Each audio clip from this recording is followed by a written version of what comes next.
إن الحمد لله نحمده ونستعينه ونستغفره ونؤمن به ونتوكل عليه ونعوذ بالله من شرور أنفسنا ومن سيئات أعمالنا. من يهده الله فلا مضل له ومن يضلل فلا هادي له. وأشهد أن لا إله إلا الله وحده لا شريك له، وأشهد أن محمدا عبده ورسوله. أما بعد، فإن خير الحديث كتاب الله، وخير الهدي هدي محمد، وشر الأمور محدثاتها، وكل محدثة بدعة، وكل بدعة ضلالة، وكل ضلالة في النار. فأعوذ بالله السميع العليم من الشيطان الرجيم. بسم الله الرحمن الرحيم. قاف والقرآن المجيد.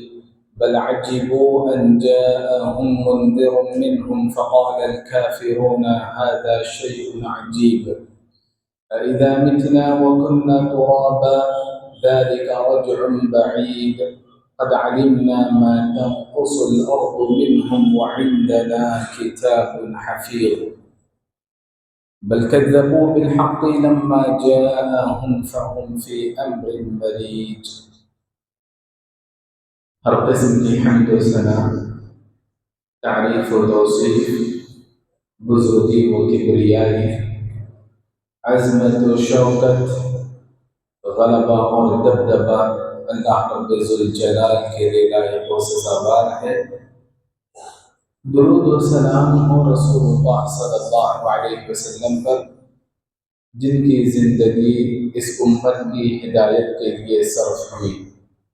اللہم صل علی محمد وعلی آل محمد وبارک وسلم۔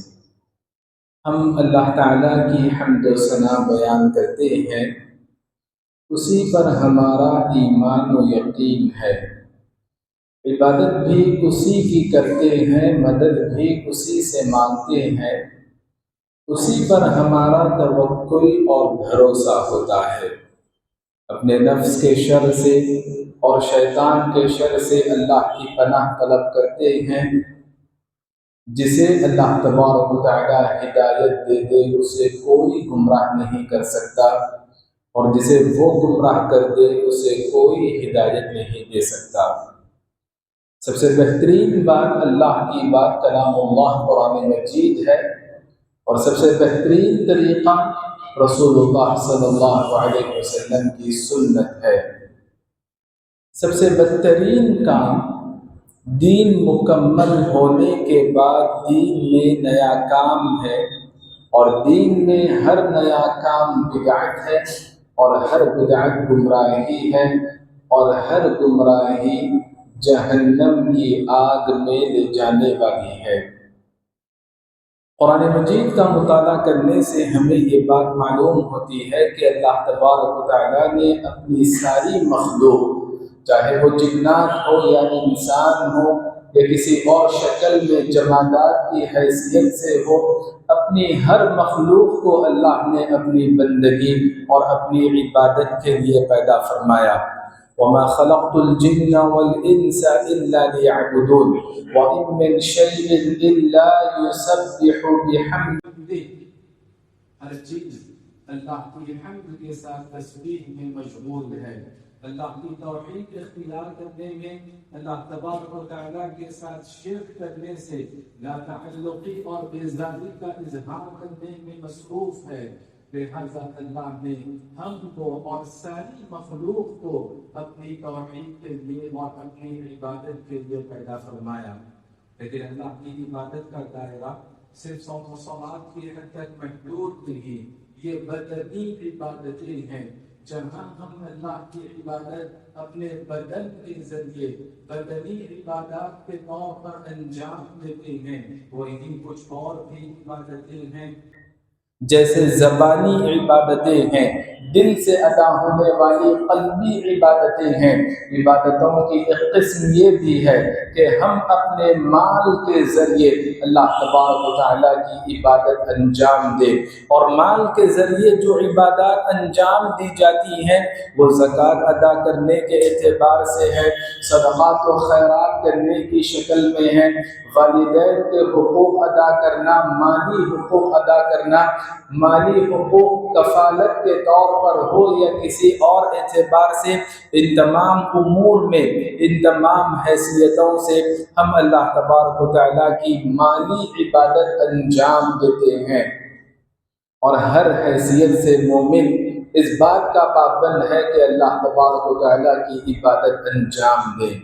قرآن مجید کے مطالعے سے ہمیں دوسری بات یہ معلوم ہوتی ہے کہ مومن کو دنیا کو نظر انداز کر کے صرف آخرت کی فکر نہیں کرنی چاہیے، بلکہ کبھی دونوں کے درمیان توازن اختیار کرنے اور توازن کو برقرار رکھنے کی ضرورت ہے۔ جیسے دنیا کی بھلائی مانگنی ہو، آخرت کی بھلائی مانگنی ہو، ربنا آتنا فی الدنیا حسنہ وفی الآخرۃ حسنہ، جب دنیا اچھی گزرے گی، دنیا بھلائی سے گزرے گی، تو آخرت کو بھی اللہ تبارک و تعالیٰ بہتر بنائے گا۔ کبھی دونوں کے درمیان اس اعتبار سے توازن کو برقرار رکھنا ہے، تو کبھی اللہ تبارک و تعالیٰ نے ترجیحی بنیادوں پر آخرت کو اہمیت دینے کی بات بتائی کہ اللہ نے آپ کو جو نعمتیں عطا کی ہیں، ان نعمتوں میں اخروی آپ فکر کریں، وابتغ فیما آتاک اللہ الدار الآخرہ، لیکن اس کا یہ مفہوم نہیں کہ مومن کا اپنی دنیا سے کوئی لینا دینا نہ ہو، دنیاوی معاملات میں بھی وہ اللہ کی شریعت کو اپنے اوپر نافذ کرے۔ وَلَا تَنْسَ نَصِيبَكَ مِنَ الدُّنْيَا، دنیا کے جو حالات ہیں ان پر نظر رکھنی چاہیے، دنیا سے جو اپنے حقوق بنتے ہیں، جو اپنی مسلمانوں کی املاک ہیں، ان پر نظر رکھنی چاہیے اور ان سے غفلت نہیں برتنی چاہیے۔ مومن دونوں اعتبارات سے فراست والا ثابت ہوتا ہے، بصیرت والا ثابت ہوتا ہے، ایسے نہیں کہ آخرت کو اہمیت دیں اور دنیاوی اعتبار سے مجرمانہ غفلت برتنے لگے۔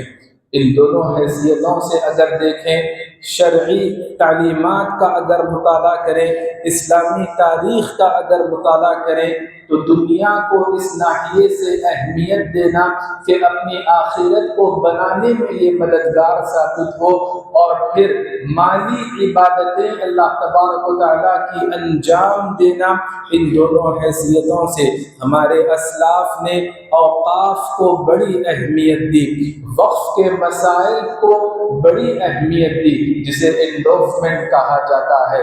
اوقاف کے مسائل، اوقاف کا اسلامی تصور یہ ہے کہ اللہ نے جسے صاحب حیثیت بنایا، اللہ نے جسے خوشحال بنایا، اللہ نے جسے مال و دولت دی، اللہ نے جسے ثروت عطا فرمائی، وہ بندہ اللہ کی راہ میں کوئی چیز وقف کر دیتا ہے، خاص اور محدود کر دیتا ہے، ایسے وقف کر دیتا ہے کہ نہ اسے خریدا جا سکے، نہ اسے بیچا جا سکے، نہ اس کے وارثین اس پر تقاضا کر سکے، اور نہ ہی اسے کسی کو عطیہ اور ہبہ کے طور پر دیا جا سکے، بلکہ وہ ایسی چیز رہے گی جس کا مالک اللہ رہے گا، لیکن ناظر کوئی اور ہو سکتے ہیں، کیئر ٹیکر کوئی اور ہو سکتے ہیں، اور اس سے جو حاصل ہونے والی آمدنی ہوگی وہ اللہ کی راہ میں خیر کے کاموں میں وقف ہوگی۔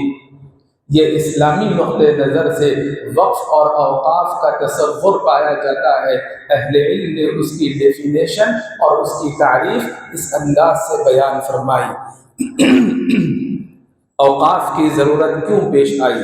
ایک تو یہ اللہ تبارک و تعالیٰ کی مالی عبادت ہے، دوسری بہت ساری حکمتیں اہل علم نے یہ بیان فرمائی کہ جب کوئی اوقاف کی جانب توجہ دیتا ہے تو گویا اس نے امت مسلمہ کے درد کو محسوس کیا، اس نے امت مسلمہ کی آنے والی جو نسلیں ہیں ان کی اپنی اولاد ہے، ان کی دینی بقا کی اور اخروی بقا کی اس نے فکر کی اور انسانیت کی اس نے خدمت کی اور اپنی آخرت کو بچانے کی اس نے فکر کی، نیکی کا اس نے ایک دروازہ کھولا، عبادت کی ایک شکل اس نے انجام دی تاکہ مرنے کے بعد بھی نیکیوں کا سلسلہ جاری رہے۔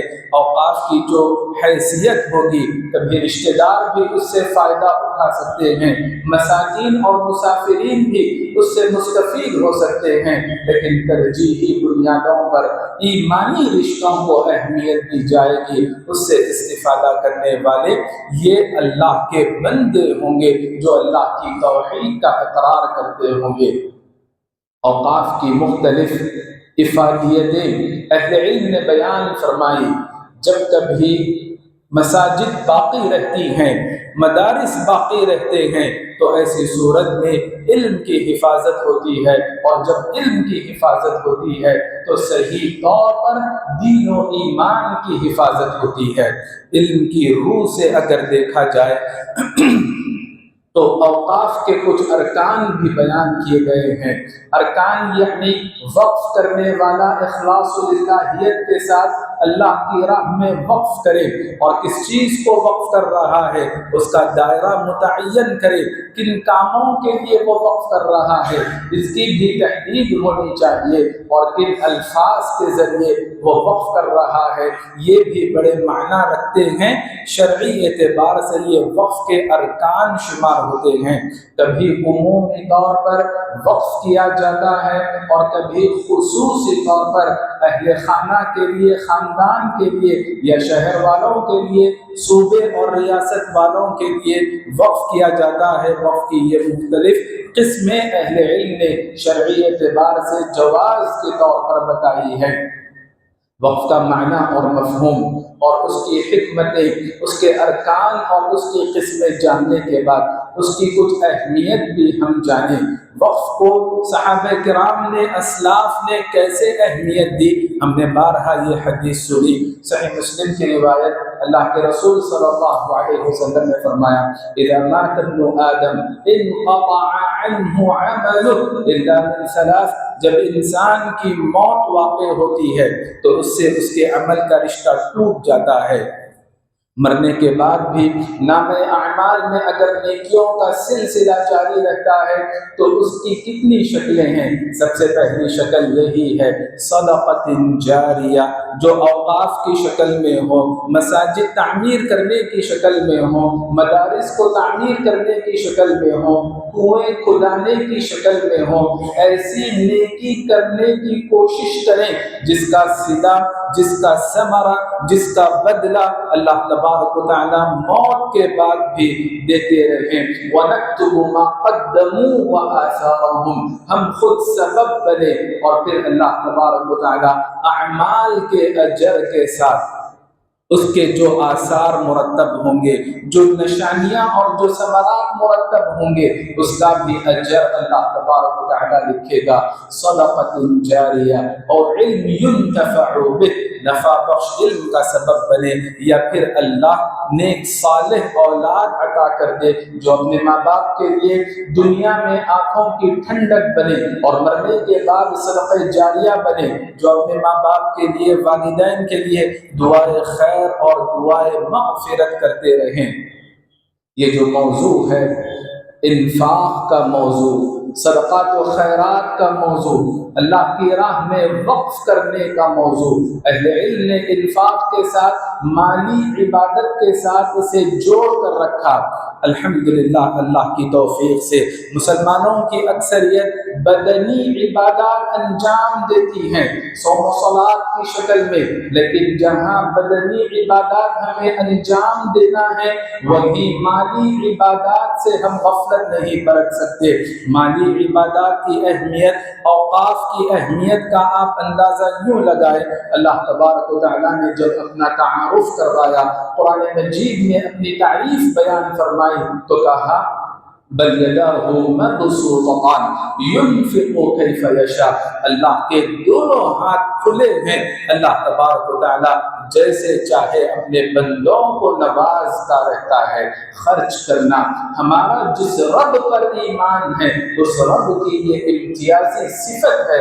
ان صفات کے اثرات کو ہم اپنی عملی زندگی کے معمولات میں لے کر آئیں۔ جس نبی پر ہمارا ایمان ہے اسے اللہ نے کن باتوں کا پابند بنایا؟ لا تجعل يدك مغلولة إلى عنقك، اپنے ہاتھوں کو باندھ کر نہ رکھیں، بخیلی کا مظاہرہ نہ کریں، بلکہ صحابہ کرام نے مشاہدہ کرتے ہوئے بتایا كان رسول الله اجود الناس وكان اجود ما يكون في رمضان، تمام لوگوں میں سب سے زیادہ سخی، فیاض اور دریا دل، کھلے ہاتھ والے اللہ کے رسول صلی اللہ علیہ وسلم تھے، اور فیاضی کا عالم رمضان میں بہت زیادہ بڑھ جاتا تھا۔ اہل ایمان کے نام اللہ نے یہ پیغام دیا لِيُنْفِقْ ذُو سَعَةٍ مِّن سَعَتِهِ وَمَنْ قُدِرَ عَلَيْهِ رِزْقُهُ فَلْيُنْفِقْ مِمَّا آتَاهُ اللَّهُ۔ تمام لوگ معاشی طور پر، مالی طور پر ایک درجے میں نہیں رہتے ہیں۔ جن افراد کو اللہ نے مال و دولت دی، جن افراد کو اللہ نے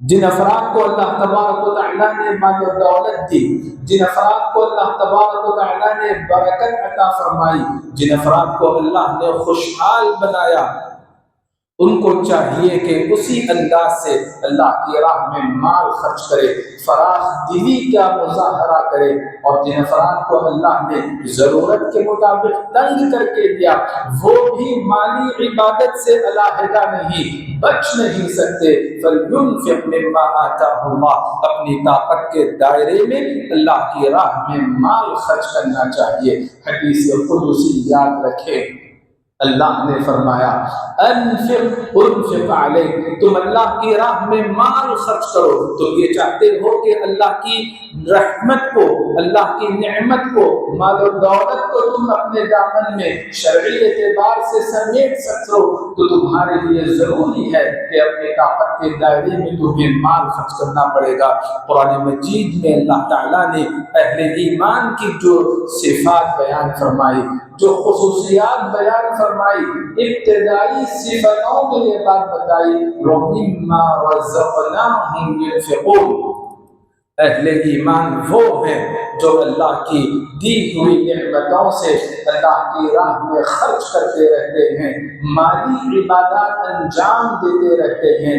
ایسے نہیں کہ اوقاف کا تعلق کسی دور کے ساتھ مخصوص رہا، بلکہ ہر دور میں اوقاف کی اہمیت ہے، اس کے درس نتائج ہیں۔ جابر رضی اللہ عنہ نے فرمایا لا اعلم احدا له مال من الانصار والمہاجرین، صحابہ کرام میں دو طرح کے صحابہ تھے، انصار اور مہاجرین۔ جابر رضی اللہ عنہ فرماتے ہیں کہ جن افراد کو بھی، جن صحابہ کو بھی اللہ نے مال و دولت عطا فرمائی، الا حبس مالہ صدقۃ موقوفہ، تو تمام کے تمام رئیس، مالدار اور خوشحال صحابہ اللہ کی راہ میں مال خرچ کرتے، اور کیسے مال خرچ کرتے؟ وقف کرنے کی کوشش کیا کرتے۔ ہر دور کے خوشحال تجارت پیشہ افراد کو کھڑے ہونا چاہیے، اپنے بعد جیسے ہم اپنے وارثین کی فکر کرتے ہیں، اپنی آخرت کی بھی فکر کریں، اپنی امت کی بھی فکر کریں، اپنی ملت کی بھی فکر کریں، اپنی انسانیت کی بھی فکر کریں، اور ان کے لیے کچھ کر کے جائیں۔ تمام کے تمام خوشحال صحابہ کی یہ سنت ہے، مالی عبادات میں ان کا یہ منہج ہے۔ ہر چیز میں ہمیں اپنے اسلاف کو اسوہ اور نمونہ بنانا چاہیے۔ واللہ تعالی اعلم، وصلی اللہ علی النبی وسلم۔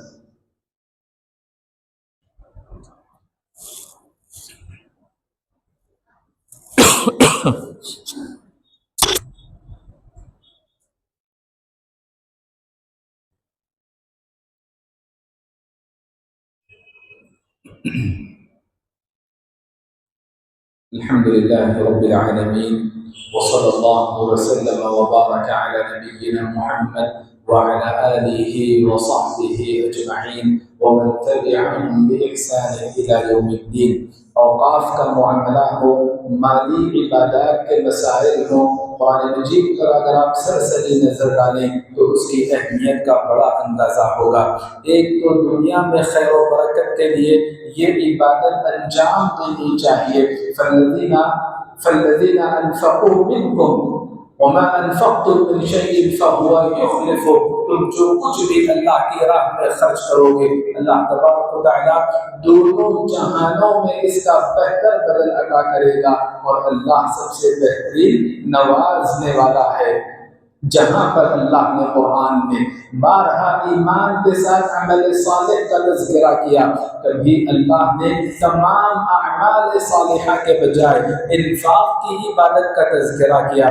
فالذین آمنوا منکم وانفقوا لهم اجر کبیر، تم میں جو لوگ ایمان لائے، ہم نے اپنے عقیدے کو درست کیا، اپنے ایمان کو مضبوط کیا، اب اپنے معاملات اور اپنی عبادات کی جانب بھی ہم کو توجہ دینی ہے۔ اجر عظیم کے مستحق ہونے کے لیے قرآن مجید کی آیت اس حوالے سے، اوقاف کے حوالے سے، مالی عبادات کے حوالے سے بارہا پیش کی جاتی ہے۔ لن تنالوا البر حتى تنفقوا مما تحبون، اپنی محبوب چیزیں جب تک اللہ کی راہ میں ہم خرچ نہیں کریں گے، نیکی اور جنت کو ہرگز حاصل نہیں کر سکتے۔ یہ آیت جب نازل ہوئی، صحابہ کرام کا کیا رد عمل رہا؟ مثال کے طور پر ابو طلحہ انصاری رضی اللہ عنہ، یہ وہ صحابی ہیں جو مدینے میں سب سے رئیس اور مالدار صحابی تھے۔ ابو طلحہ انصاری رضی اللہ عنہ جب آیت نازل ہوتی ہے، دربار رسالت میں حاضر ہوتے ہیں، آیت کو پیش کرتے ہیں اور فرماتے ہیں اللہ کے نبی، میرے نزدیک سب سے محبوب ترین جو دولت ہے، جو سرمایہ ہے، وہ بیرحا نامی کنواں ہے۔ صحرا کا آپ تصور کریں، جہاں پانی کے ایک بوند کی بڑی قیمت ہوتی ہے۔ اگر کسی کے پاس کنواں ہو مکمل، اور وہ بھی ایسے پانی کا کنواں جس کا پانی بڑا لذیذ ہے، اللہ کے رسول صلی اللہ علیہ وسلم نوش فرمایا کرتے تھے اس کنویں کا پانی۔ فرماتے ہیں ابو طلحہ انصاری رضی اللہ عنہ، انہا صدقۃ للہ ارجو برہا وظفرہا عند اللہ ضعہا یا رسول اللہ حیث اراک اللہ۔ اے اللہ کے نبی، یہ جو کنواں ہے اللہ کی راہ میں وقف ہے اور صدقہ ہے، اور مجھے دنیا میں اس کے بدلے کی کوئی توقع نہیں، اللہ سے اجر و ثواب کی امید رکھتا ہوں، ذخیرہ آخرت کی توقع رکھتا ہوں۔ اے اللہ کے نبی، آپ اپنی ثوابدید کے مطابق جیسے اللہ آپ کو رہنمائی فرمائے، اس کنویں کے بارے میں آپ تصرف فرمائے۔ صحابہ کرام نے اس آیت کے نازل ہونے کے بعد نیکی اور جنت کو حاصل کرنے کے لیے زر کی، زمین کی، زن کی، تمام امور کی قربانی کی، جیسا کہ ابو طلحہ انصاری رضی اللہ عنہ کا معاملہ ہے۔ ابن عمر رضی اللہ عنہما بیان فرماتے ہیں کہ عمر رضی اللہ عنہ نے کہا، جب یہ آیت نازل ہوئی، اپنے مال کا جائزہ لیا۔ خیبر میں ایک زمین تھی جو مال غنیمت کے طور پر عمر رضی اللہ عنہ کو ملی، وہ سب سے قیمتی زمین تھی۔ عمر رضی اللہ عنہ نے اللہ کے نبی صلی اللہ علیہ وسلم سے مشورہ کیا، ما تأمرنی بہ، اے اللہ کے نبی، میں جنت کو حاصل کرنا چاہتا ہوں، اور میرے نزدیک سب سے نفیس ترین مال و دولت یہی ہے، آپ کا کیا حکم ہے، آپ کا کیا مشورہ ہے؟ اللہ کے نبی صلی اللہ علیہ وسلم نے اوقاف کی جانب رہنمائی فرمائی، کہا حبس الاصل وسبل الثمرہ، جو اصل زمین ہے اسے تم وقف کر دو، اور اس سے حاصل ہونے والی آمدنی کو اللہ کی راہ میں تم خرچ کرنے کے لیے وقف کر دو، یہ تاکید کر دو۔ پھر عمر رضی اللہ عنہ نے اسی حساب سے وصیت بنائی اور اس کا ایسے ہی مصرف بنا۔ ابن عمر رضی اللہ عنہ فرماتے ہیں، جب یہ آیت نازل ہوئی، ذکرت ما اعطانی اللہ، میں نے جائزہ لیا کہ اللہ نے مجھے کیا کیا نعمتیں عطا کی ہیں، تو میرے نزدیک ایک رومی لڑکی تھی، لونڈی تھی، وہ بڑی محبوب تھی. کہا ہی حرۃ لوجہ اللہ، میں اللہ کی خوشنودی، اللہ کی رضامندی کے لیے اسے اللہ کی راہ میں آزاد کر رہا ہوں. اگر کوئی دنیا میں ایسی چیز ہوتی شرعی نقطۂ نظر سے اللہ کی راہ میں وقف کرنے کے بعد اسے دوبارہ لے لیا جاتا تو یہ اتنی محبوب ہے میری نظر میں کہ میں واپس لے کر نکاح کر لیتا. تو گویا صحابہ کرام نے اس انداز سے تاریخ کی بے نظیر مثالیں پیش کی اللہ کی جنت کو حاصل کرنے کے لیے اور نیکی کو حاصل کرنے کے لیے. یہ مالی عبادت کا معاملہ، اوقاف کا معاملہ روزانہ کا معاملہ ہے. درپیش حالات کے پیش نظر میں ہی ہر صبح فرشتہ دعا کرتا ہے کہ اے اللہ اللہم اعطی منفقا خلفا، اللہ کی راہ میں جو خرچ کرتے رہتے ہیں دونوں جہانوں میں تو اسے بہتر بدل عطا کر. اللہ کے دیے ہوئے مال کو جو روکے رکھتے ہیں تو ان کو تلف کر دے، تباہ و برباد کر دے. اللہم اعطی ممسکا تلفا. بلال رضی اللہ عنہ صحابہ کرام میں مالی اعتبار سے انتہائی کمزور صحابی ہیں. بلال رضی اللہ عنہ ان کو بھی مالی عبادت پر ابھارا. کہا انفق یا بلال، اے بلال اللہ کی راہ میں مال خرچ کرنا. ولا تخش من ذی العرش اقلالا، عرش والے رب سے اس بات کا اندیشہ مت رکھو کہ تمہارے مال میں کمی آ جائے گی، کیونکہ جو لوگ اللہ کی راہ میں مال خرچ کرتے ہیں ان کی مثال ایسی ہی ہے کہ ایک نیکی اگر ہوگی تو وہ 700 گنا زیادہ اجر و ثواب کی مستحق بنے گی. یعنی اللہ تبارک و تعالیٰ اس سے بھی زیادہ کشادگی والا ہے. قرآن مجید کی آیتیں اس حوالے سے ہمیں بڑی تفصیل کے ساتھ ملتی ہے. اوقاف کے مسائل میں ایک موضوع یہ بھی زیر بحث ہے کہ اوقاف کا ناظر کیئر ٹیکر کون ہونا چاہیے. چونکہ شرعی نقطۂ نظر سے اس کا مالک اللہ تبارک و تعالیٰ ہے، اسی لیے اہل علم نے یہ بات بتائی کہ ناظر بھی مسلمان رہے، امانت دار رہے، قابل بھروسہ رہے. چونکہ یہ اللہ کا معاملہ ہے تو اللہ پر ایمان لانے والے اس کے ناظر رہیں گے. اور بھی بہت ساری حکمتیں بیان کی گئی. اس کا مقصود تمام لوگوں کو فائدہ پہنچانے سے پہلے مسلم کمیونٹی کو فائدہ پہنچانا ہے، اور کوئی مسلمان سے زیادہ مسلمان کے لیے نفع بخش ثابت نہیں ہو سکتا. ان تمام وجوہات کے پیش نظر اور دیگر وجوہات کے پیش نظر اہل علم نے کہا کہ اوقاف کا ناظر مسلمان ہی بننا چاہیے. موجودہ حالات کے پیش نظر ہم تمام کا یہ فریضہ بنتا ہے، ملی فریضہ بنتا ہے کہ ہم اپنی رائے دیں. اور جو قانون آنے کا اندیشہ ہے، قانون اب ہمیں اجازت دیتا ہے کہ ہم اس کی مخالفت کریں، اپنی رائے دیں. لیکن اگر ہم اب مجرمانہ غفلت کر دیں گے، پتہ نہیں اس میں توسیع ہوگی یا توسیع نہیں ہوگی. آج رات کے 12 بجے تک فی الوقت ہم تمام کے پاس امکان ہے، مہلت ہے. آپ اپنا حق رائے دہی استعمال کریں اور مسلمانوں کے املاک کو محفوظ کرنے کی کوشش کریں. شاید ہم نے اتنے بڑے کام انجام نہیں دیے، لیکن ہمارے اسلاف نے جو قربانیاں دی، جو املاک انہوں نے وراثت میں، جو املاک انہوں نے اوقاف میں مسلمانوں کے لیے چھوڑی، ان کی حفاظت کا ذمہ ہمارے اوپر ہے. اوقاف کے حوالے سے جہاں اوقاف کو وجود میں لانا جس قدر ضروری ہے، موجودہ اوقاف کی حفاظت کرنا بھی ہمارے لیے ضروری ہے. مسلمان جو غیرت مند ہے اس کے دل سے ایک تاریخی مسجد کا زخم ابھی نہیں بھرا. اگر ہم آج مجرمانہ غفلت برتنے لگیں گے تو مسلمانوں کی بے شمار مساجد، مسلمانوں کے بے شمار مدارس، مسلمانوں کی بے شمار عیدگاہیں، مسلمانوں کے بے شمار قبرستان اور مسلمانوں کی بے شمار املاک پر خطرہ منڈلا رہا ہے. ہوش کے ناخن لے، اپنے آپ کو خواب غفلت سے بیدار کریں، دیگر افراد کی بھی مدد کریں. جو ای میل کرنا یا کسی ذریعے سے پیغام پہنچانا نہیں جانتے ہیں، مساجد کے ذمہ داران یا مسلم کمیونٹی کے ذمہ داران اس سلسلے میں ہر ممکن اپنا تعاون پیش کریں۔ اللہ تبارک و تعالی ہم تمام کو دین کی صحیح فہم اور اس پر عمل کی توفیق عطا فرمائے۔ واللہ تعالی اعلم وصلی اللہ علی النبی وسلم۔ اقول قولی هذا واستغفر الله لي ولكم ولسائر المؤمنين فاستغفروه انه هو الغفور الرحيم۔